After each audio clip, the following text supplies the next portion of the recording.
Hey there, teachers. Imagine a membership site that gives you everything you need to create impactful literacy lessons all in one place.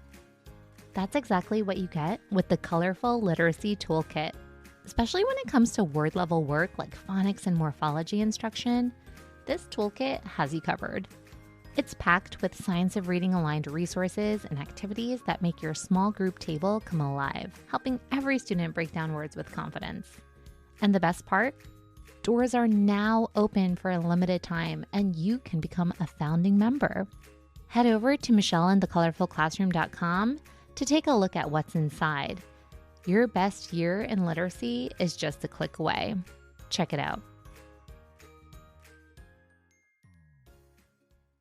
You're listening to episode 10 of Literacy in Color. I'm thrilled to introduce my good friend and one of my closest allies in the science of reading community, Amie Burkholder. Amie is not only an expert literacy coach, but also a passionate advocate who's dedicated to transforming literacy education. Her journey started in the first grade classroom, where she initially thought balanced literacy was the answer, until she realized it didn't meet the needs of every student. Determined to bridge these gaps, she pursued a master's degree in reading and later in Gillingham and letters training, discovering the true impact of structured literacy.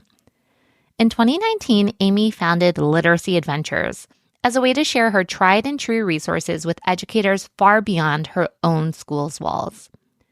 Through her Route to Reading membership, her phonics curriculum, shop, blog, and podcast, she supports teachers with practical, research-backed strategies aligned with the science of reading. Today, I'm excited to have Amie here for a coaching conversation on one of the most essential parts of coaching, building trust with teachers. Welcome to the Literacy in Color podcast. I'm your host, Michelle Sullivan, a science of reading advocate with over a decade of experience as a reading interventionist and literacy coach. I'm passionate about making evidence-based instruction both effective and engaging. If you're interested in captivating our learners on reading fluently and understanding language, or as I like to call it, keeping it colorful, then you've found the right place. Each week, we'll explore intriguing lit bits and practical strategies around the science of reading and structured literacy to help you be colorful and teach colorfully. Are you ready to bring literacy to life? Let's color outside the lines and make an impact together. Hi, everyone. Welcome to our next coaching conversations. And today we're chatting with my good friend, Amie Burkholder.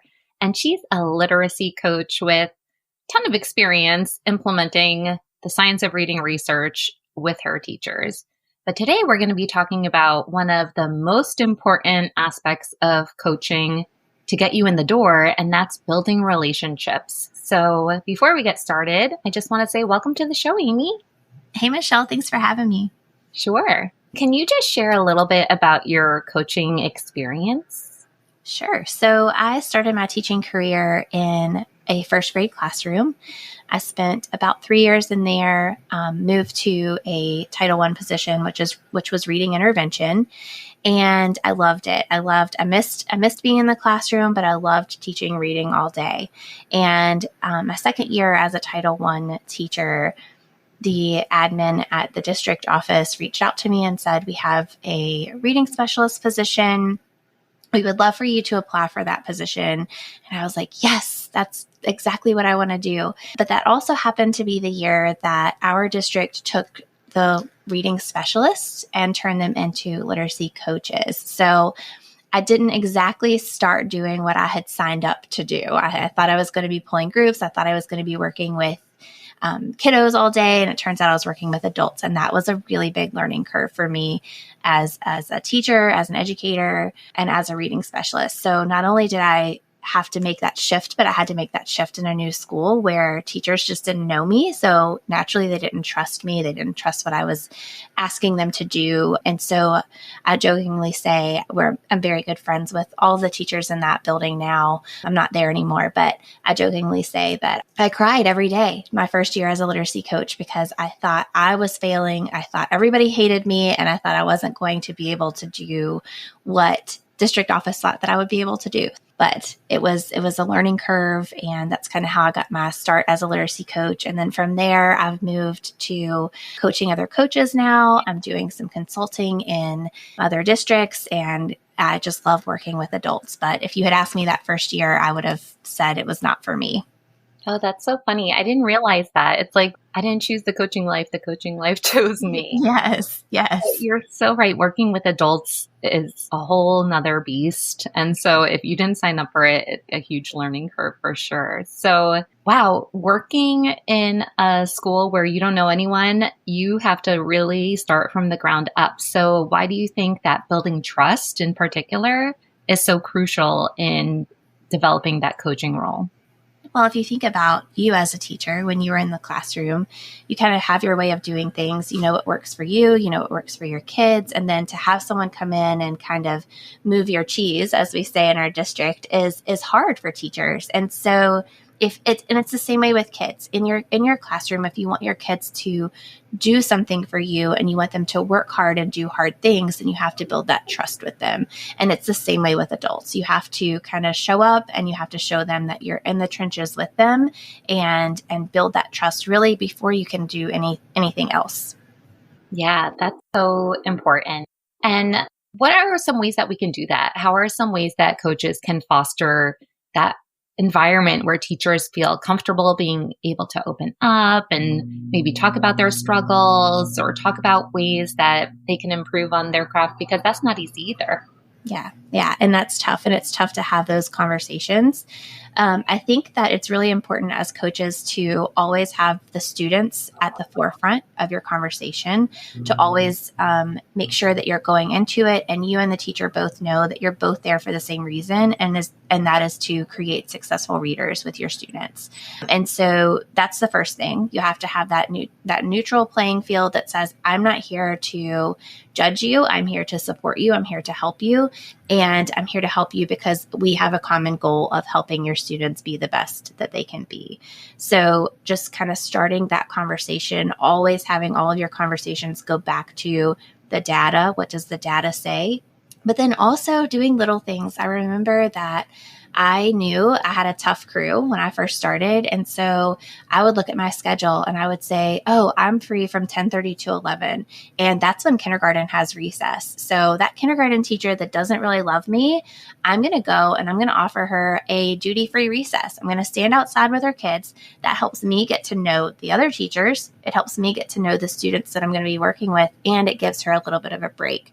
And if I'm willing to give up my planning time so that she can have planning time, that's going to make her think, right? Like, why is she doing that? You know, she really is here to help and support me. And the same thing for like lunch duty.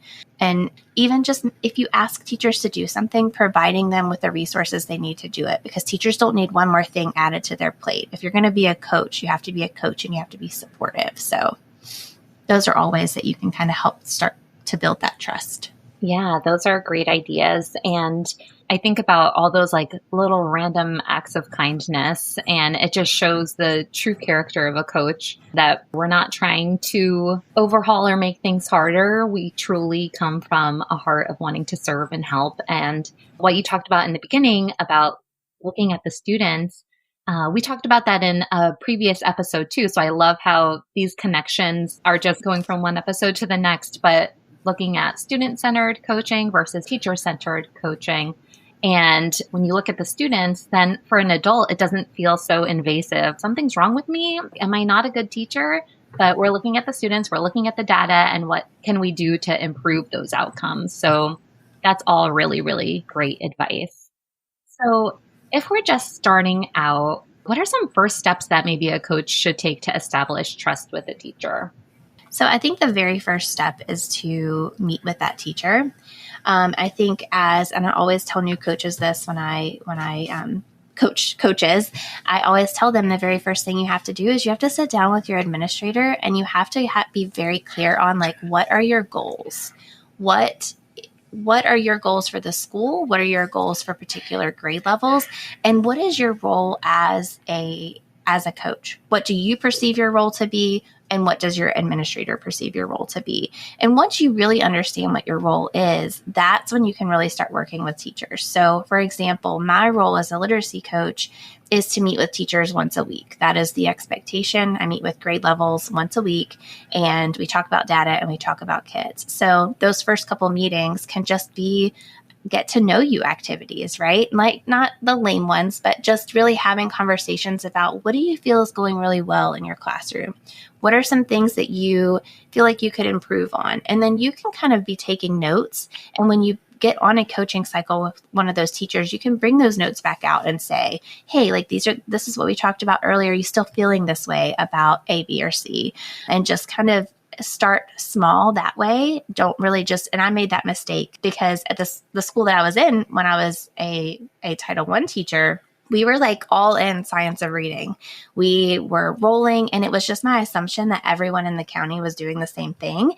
And so then when I went into this building, I just came with like my notebook of like, hey girls, here we go. Like, let's keep trucking along. And they were like, whoa, we don't do things like that here. So really read the room and really understand what you're walking into as a coach with a new teacher or in a new district, and just kind of start out very small and get that feedback from them before jumping in with trying to coach. Yeah, that's such great advice. And I love what you said about outlining the goals first, because without that literacy adventures, without the roadmap, right. where we're going. And, you could set up one coaching session after the next, and then it's all nice and well, but you don't accomplish anything at the end of the day if you have no destination. So it kind of helps you take a step back, see how small your steps need to be to where teachers are on their journeys. And I think that's really important to establish your road. Yeah.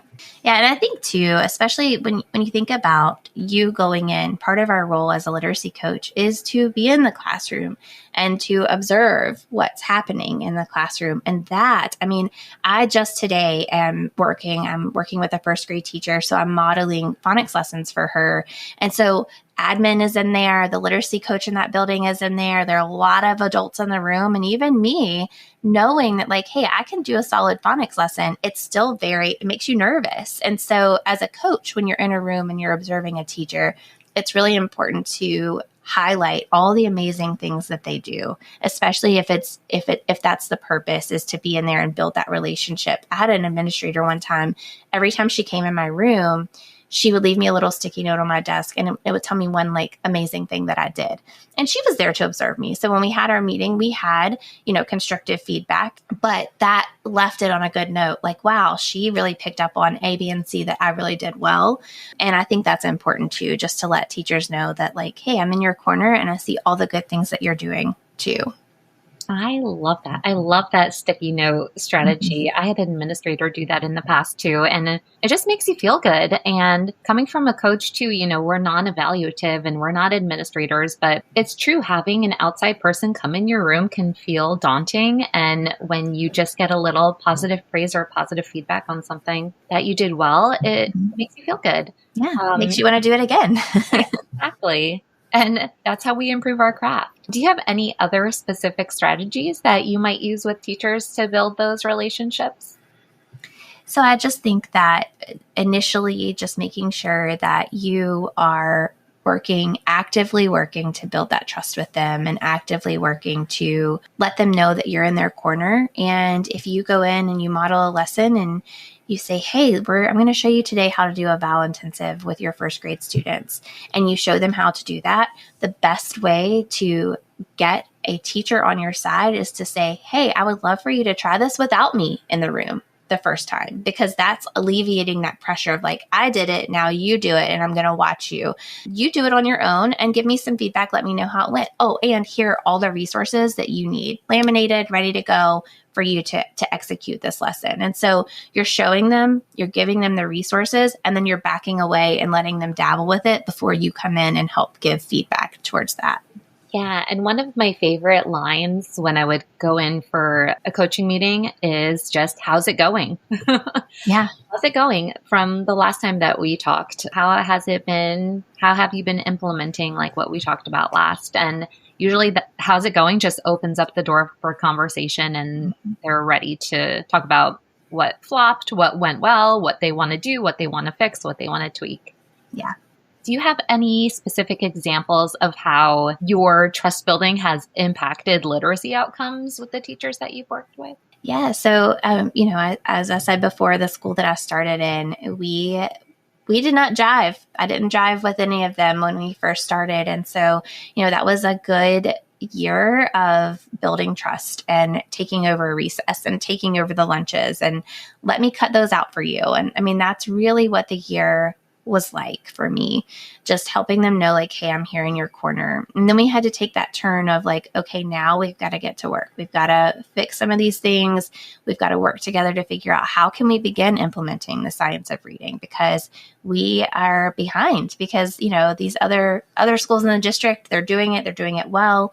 And so then it just became sitting down with, say, kindergarten, for example, and say like, hey, here are all the things that we're hoping to achieve. Let's pick one thing off of this list and let's work on that. And let's get really good at that. And then I want you to do everything else the way you've always done it. Because that's one thing with teachers is if you try to give them too many things to do, they're just not going to do anything well. That's us as adults, right? If you have too many things on your plate, none of them are going to be done well. It's that quality over quantity, and it takes time. So before I left the school that I was at, I had been there for 10 years, and our scores, we watched them just grow and grow and grow. And it was because we took that tactic of we can't do everything at one time or we're not going to do anything well. And so we just started with baby steps. I started in kindergarten.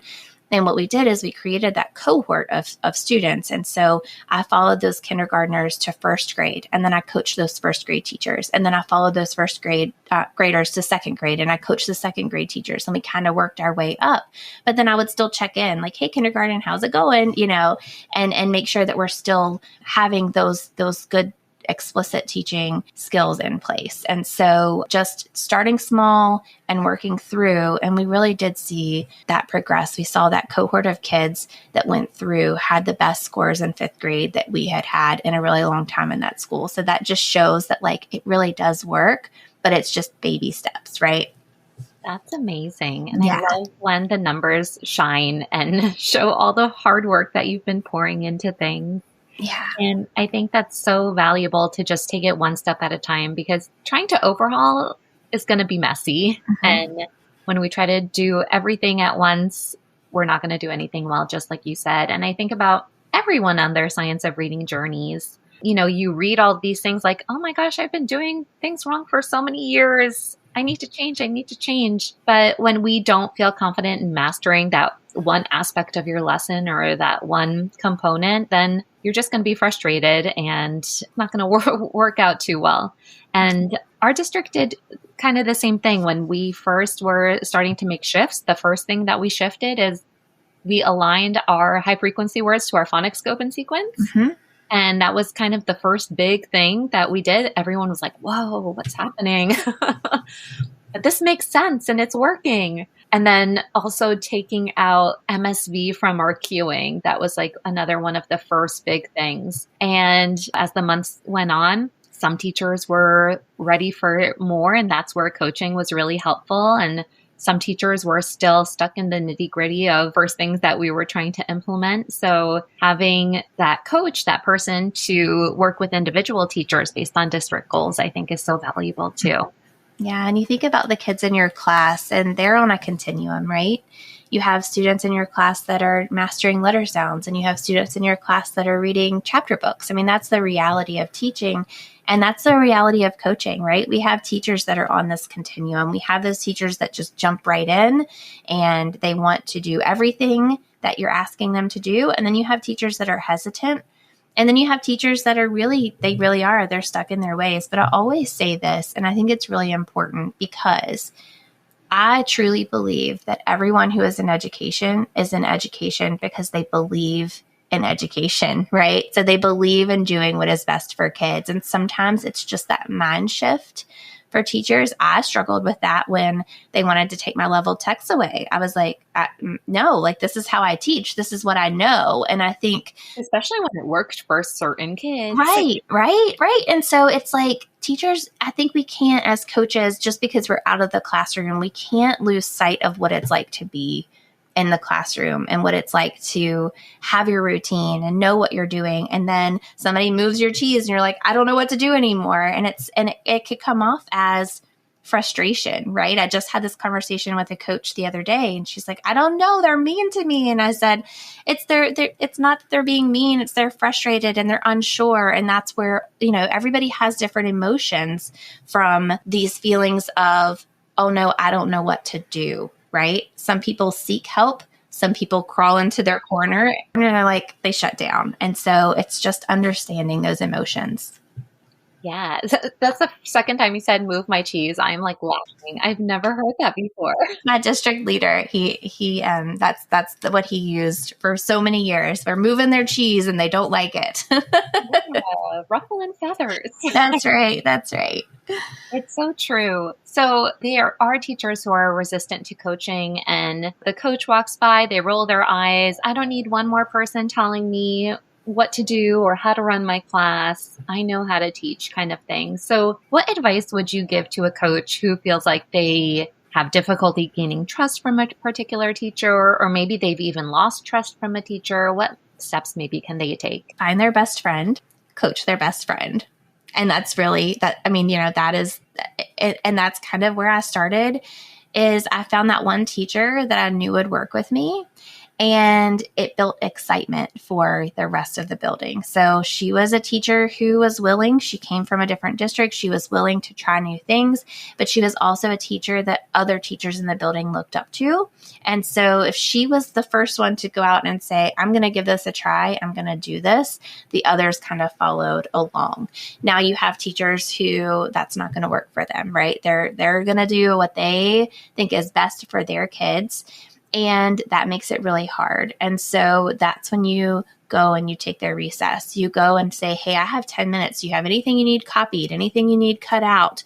Hey, can I just come in your room and do a read aloud? I got this brand new book and I'm super excited to read it. I would love to read it to your class. And so there's no I'm coming in to coach. It's like, hey, I would love to just co-teach with you. I would love to read in your room. I would love to help you with the things that you need. And they'll come around. It takes time, but they will come around. Yeah. And I think time is a key word there because, as coaches, you want to get the ball rolling and change the world right away. And it doesn't always work that way. So you just have to find your way to get yourself in the door. And I think those little acts and sometimes keeping things casual can go such a long way. Right. So how do you balance maybe providing constructive feedback while maintaining that sense of trust with teachers? Because feedback can be a tricky thing to tackle. Yeah, it can. And that is kind of a slippery slope because, again, you mentioned we're not really evaluators. And so we have to be sure that we don't come across that way when we're having conversations. And so I love what you said at the beginning. You said, how's it going? So I think that's important to ask first without providing any feedback. How do you think today's lesson went? And let them talk first. And naturally, with anything, if someone had asked me today how the lesson went that I just finished modeling for a first grade teacher, I would have said, oh my word, I should have taught them how to slide the chips off before erasing their Elkonin boxes because chips just went flying everywhere, right? And so I'm naturally going to start with what I feel like I could have done better. That's kind of a springboard into a conversation of, and relating to, I remember when I didn't have my level text anymore and they told me I couldn't use them. And I remember how that made me feel. So validating how they feel about what's happening, but also having conversations and more of a, let's figure this out together, not I have the answer for you.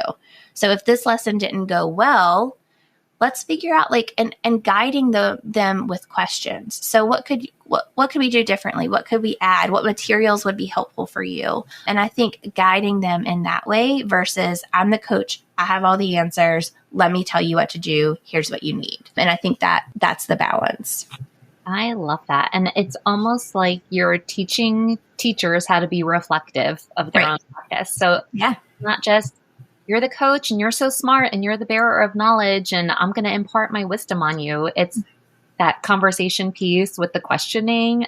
Learning how to ask questions is really hard to do, but it's such a big part of coaching because you almost want teachers to come to those conclusions themselves, or maybe not conclusion, but you want teachers to come to an understanding of this is something that I want to work on, seeing a lens that maybe they want to work on, or and you could even at the beginning of the year when you first start, just give them a little quick survey. Say, hey, take this survey and I'm going to bring you a $5 Starbucks gift card if you get it in by this date, and say what are some things you feel like you do? I had a professor, it was like stars and wishes. Right? So what are some things that you think you're rocking out in your classroom? And what are some things that you wish you just had a little bit more information on? And that can be a springboard also for teachers. So, yeah. And I don't know about you, but I feel like I'm my worst critic. So after I do something, I'm always like, oh, I should have done this. I should have did this. I should have said something this way. And having somebody to talk it out with sometimes is all you need to get better at something. Do you have any final advice for literacy coaches to take into their coaching practice, just on your soapbox? Well, I think that it's really, really important, just to kind of recap what we've talked about, is know your teachers. Know if you have to speak to admin or you have to talk to, people at district office, know what you're walking into. Don't go bebopping in there with your science of reading binder like I did and just think that it's going to be just this wonderful experience, because coaching is really tough. And it's not just tough the first year. I still, to this day, have struggles as a coach. But understanding your teachers and understanding what you're walking into, and walk in with no assumptions, because I think sometimes when we assume things, it's harder for us to accept things if they're not the way we assume them to be. Set your role from the very beginning, so it's very clear to you. It's very clear to your admin. You guys are on the same page about what your role as a coach is, and let your teachers know what your role as a coach is. Because if you're walking in behind a coach who maybe just cut and laminated all the time for them, then that's something that they need to understand that you will not be doing all the time for them. But if you walked into a coach who was just more of an evaluator and didn't really give good constructive feedback, was just telling them everything that they needed to do, they're going to have a sour taste in their mouth about a new coach coming in. So it's really important to share that with them too. Hey, I'm a literacy coach and this is my role as a literacy coach, and have an open conversation and ask questions and let them ask questions about that. And then just building that relationship. Don't jump right in wanting to change the world, because that's what we do, right? We're eager to do that. And sometimes it's really important just to take those first 6 months to really build that relationship, because you will have teachers in your building that are ready to jump into. Work with those teachers, but those teachers that are resistant, just focus on relationship. Yeah, ride the wave. And they'll see the changes across the board. Yeah. I think it's so important to outline your role to administrators and to teachers, because of course we want to do the little random acts of kindness to show we're on your team, we're rolling up our sleeves with you, we're here to support you. But we also don't want to set a precedent that I'm going to do all your duties for you. Right. Or I'm going to set up all of your school supplies all of the time, because that's not your role. And it's nice to help every once in a while and to build that rapport. But there's so many things on your plate too. Right. So to find that balance, and for teachers to know, this is not what I do, but I am here to help you every once in a while with those types of things too. Yeah. That's really, really, really important to kind of set that from the beginning. right? Just like you set your routines with your kids from the beginning, you kind of have to set the expectation as a coach as well. So yeah, totally. So in this coaching series, everyone that I'm chatting with, I am asking them a just for fun question. What are 3 must-have tools that you think every coach should have in their coaching toolkit? And it could be physical tools, knowledge related. So, and I'll actually, as we're talking about this, I'll share this document with you if you want to share it in the show notes. But that document that says, this is my role as a literacy coach is key. And so I can share that. I can share the editable one so that coaches can edit theirs to work for them. But I think that's like your first and foremost. And then I think, you know, I'm the queen of engagement. And so I think that is something too that gets teachers really excited. So having like witch fingers and having things that make literacy fun and sharing those things with your teachers. Just stop by and say, hey, I was in Target today and I found these witch fingers. I love using these when kids are reading. I got you a pack. And just having those kind of things readily available. But then also having and prepping, something that I like to do is just going ahead and prepping little sheets that just say, hey, I loved being in your room today, and then space to write a little note that says like something great that they did. Like I said, my principal did for me. And so I have those sheets. I keep them on my cart as I drive through the school, and I will, as I'm in there, I'll just leave a little note and I have it ready to go. And it's just a reminder to me that says like, hey, make sure that you say something nice today before you leave. So those would be my top 3. I love it. And now you have to put some like fairy lights on your cart, and you're going to be wheeling away, and everyone's going to be like, Amy's coming today. I'm so excited. That's right. To bring us today. That's right. That's right. They called me the cart lady. Beautiful cart. All right, Amie, this has been so fun. And I know you talk a lot about primary literacy foundational skills, but you have a wealth of knowledge to share about coaching as well. So if any coaches or teachers want to reach out to you, where can they find you? Yeah, so I'm on Instagram. I'm not on, I was on TikTok, but I'm not on TikTok. I'm still not sure about that. I'm on Instagram, Facebook. You can email me, and my website is literacyadventures.com. So feel free to reach out if you have any questions. Fantastic. Thank you so much for chatting with me today. Thank you. Thanks for having me. Thank you so much for tuning into Literacy in Color. I hope today's episode left you feeling both inspired and equipped with something new to add to your teaching toolkit. If you're enjoying this podcast, it would truly mean so much to me if you'd leave a 5-star review. It helps other educators find the show and join our colorful community. And don't forget to hit the follow or subscribe button so you never miss an episode. For more tips, tools, and resources, be sure to check out the links in the show notes at michelleandthecolorfulclassroom.com. Thanks again for listening, and I'll catch you next week. Until then, be colorful and teach colorfully.